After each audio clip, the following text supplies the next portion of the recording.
porter ce matin l'éloge académique de feu le professeur Émile Hippolyte Betz, mon maître. M. Betz est né à Arlon, le 22 novembre 1919. Proclamé docteur en médecine, chirurgie et accouchement à l'Université de Liège en 1944, il commence aussitôt sa carrière universitaire au service du professeur Jean Firquet, alors professeur d'anatomie pathologique, M. Jean Firquet, qui était le père de notre collègue, le professeur Henri Firquet, ici présent.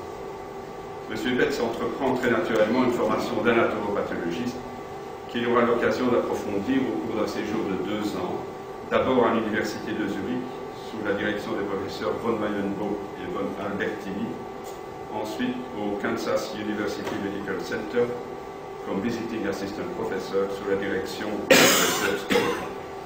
Il est successivement assistant d'anatomie pathologique, puis chef de travaux, puis associé du Fonds national de la recherche scientifique, puis agrégé de faculté. Il est nommé chargé de cours en 1959 et professeur ordinaire d'anatomie pathologique en 1960, charge qu'il assurera jusqu'à 1985. Au cours de cette période, il est chef de service d'anatomie pathologique à l'hôpital de Bavière et directeur du service provincial d'analyse des tumeurs. Il a eu de nombreux élèves qui exercent encore l'anatomie pathologique dans de nombreux laboratoires, en particulier en province de Liège. Il a contribué significativement à ce que l'anatomie pathologique soit reconnue comme spécialité médicale à part entière et non pas, comme c'était dans le temps, comme un simple secteur de la biologie clinique. Il a été directeur trésorier du centre anticancéreux près de l'Université de Liège, centre qui, sous sa direction, a réalisé un travail de pionnier en matière de dépistage du cancer. Il était élu membre correspondant de notre académie en 1973, membre titulaire en 1981 et membre honoraire en 2006. Il est grand officier de l'ordre de Léopold. Le professeur Betz a été très actif dans les sociétés savantes, comme la Société belge d'anatomie pathologique et la Société européenne de radiobiologie, dont on va reparler, ainsi qu'au niveau du FNRS, où il a présidé les commissions scientifiques de cancérologie, de recherche fondamentale, de morphologie normale et pathologie. Les élèves du professeur Betz et ceux qui l'ont côtoyé auront été marqués par de nombreux points forts de ses compétences et de sa personnalité. Sans vouloir être exhaustif, j'en évoquerai quelques-uns. Tout d'abord, ses qualités d'enseignant. Comme je l'ai dit, le professeur Betz a été titulaire des enseignements d'anatomie pathologique pendant plus de 25 ans. Ses anciens étudiants se souviennent encore aujourd'hui de la qualité de son enseignement, qui était soutenu par un livre de référence de haute qualité qu'il a publié en 2004 en co-signant avec son prédécesseur, le professeur Jean Firquet, qui était déjà décédé à l'époque. Il actualisera ce bouquin remarquable dans les années qui suivent, en collaboration avec Michel Resnick et Léon Simard et avec le soutien discret de Victor Smolgage. Ces anciens étudiants et ceux qui ont été cliniciens à l'hôpital de Bavière se souviennent aussi des très célèbres confrontations anatomocliniques auxquelles les cliniciens responsables du cas clinique présenté participaient généralement avec une grande crainte, vu la façon de M. Betz mettait parfois, ou plutôt souvent, en évidence les éléments du clinicien. Le professeur Betz a été un des pionniers de la recherche en radiobiologie en Belgique et en Europe. Il a d'ailleurs été un des membres fondateurs de la Société européenne de radiobiologie que j'évoquais il y a un instant. Les anciens se rappelleront que c'est en fait juste après la Seconde Guerre mondiale, et on comprend évidemment facilement les raisons, que la radiobiologie s'est développée.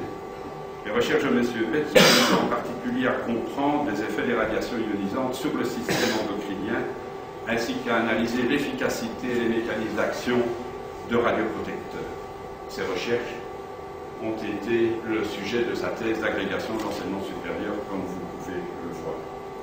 Il s'intéressa aussi aux effets des radiations ionisantes sur le système hématopoïétique et au cancer radio-induit, et il a encouragé plusieurs de ses collaborateurs et élèves à s'engager dans la radiobiologie. À nouveau, notre collègue Henri Firquet a prolongé pendant un certain nombre d'années la recherche en radiobiologie en collaboration avec le laboratoire de M. Betz.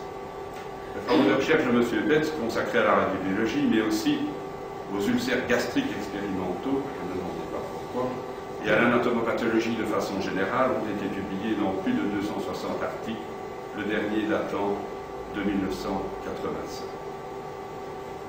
Comme directeur d'un laboratoire de recherche, M. Betz a toujours été attentif aux propositions de ses collaborateurs visant à faire avancer les méthodes requises pour les recherches en pathologie expérimentale. Ainsi a-t-il créé une alliance de rats et de souris. Cela paraît peut-être banal aujourd'hui, mais à l'époque, ça a permis à plusieurs de ses élèves, et en particulier à Hervé Barbazon, de mener à bien ses recherches sur l'influence du rythme nictéméral et sur le foie normal et tumoral. Il a aussi développé un important laboratoire de microscopie électronique. C'est cette technique que Michel Resnick a utilisée pour ses travaux sur la régénération du muscle strié squelettique et lié au CIMAR, pour ses recherches sur les modifications des organes lymphoïdes lors des réactions immunitaires.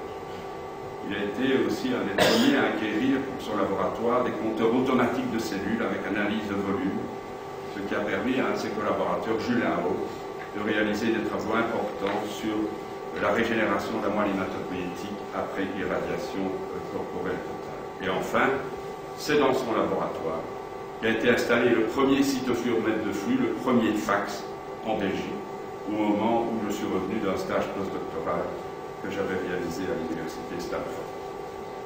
Le professeur Betz était un chef, un patron. Il le montrait dans son service, mais il a mis ce talent au service de l'institution où il travaillait, puisqu'il a été successivement doyen de la faculté de médecine de 1970 à 1977, puis recteur de l'université de Liège de 1977 à 1985, année de son éméritat, et vous le voyez ici, avec son hermine rectorale. Il a contribué d'une façon significative au transfert de la faculté de médecine de Bavière vers le campus du Sartillement et à la création du CHU de Liège. M. Betz avait une conception très académique des fonctions rectorales, qui, selon lui, devaient être indépendantes des influences politiques. Je pense, je suis certain, que ça ne lui a pas valu que des amis dans les milieux politiques à l'époque. Et il faut bien dire que ses successeurs ont été amenés à suivre un tout autre paradigme. Le professeur Betz était un homme impressionnant, bien sûr par ses qualités et par ses compétences, mais aussi par sa stature, par sa voix, par ses attitudes. Si certains considéraient que son abord difficile, en fait, il était très soucieux des intérêts de chacun, selon ses mérites, et comme vous le voyez ici, il pouvait être très chaleureux et amateur de autre chose, comme vous le voyez au bas de l'image. M. Betz, bien entendu, n'a pas eu qu'une vie professionnelle, il a eu une vie familiale. Il a épousé en 1945 le docteur Marcel Tarot, qui avait été diplômé la même année que lui, donc en 1944, et qui a été chef de travaux au service de bactériologie à l'hôpital de Bavière. Mme Betz est décédée il y a 2 ans. Monsieur et Mme Betz ont eu 3 enfants. Ils sont tous les 3 ici parmi nous. 2 d'entre eux sont médecins. Monsieur et Mme Betz ont eu 5 petits-enfants, dont 2 sont médecins.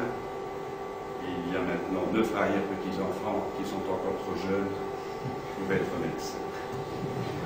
C'est à toute la famille de M. Betz que l'Académie royale de médecine présente aujourd'hui ses plus sincères condoléances suite au décès de ce grand monsieur survenu le 31 juillet 2012. Je vous propose quelques instants de recueillement et de voir le professeur.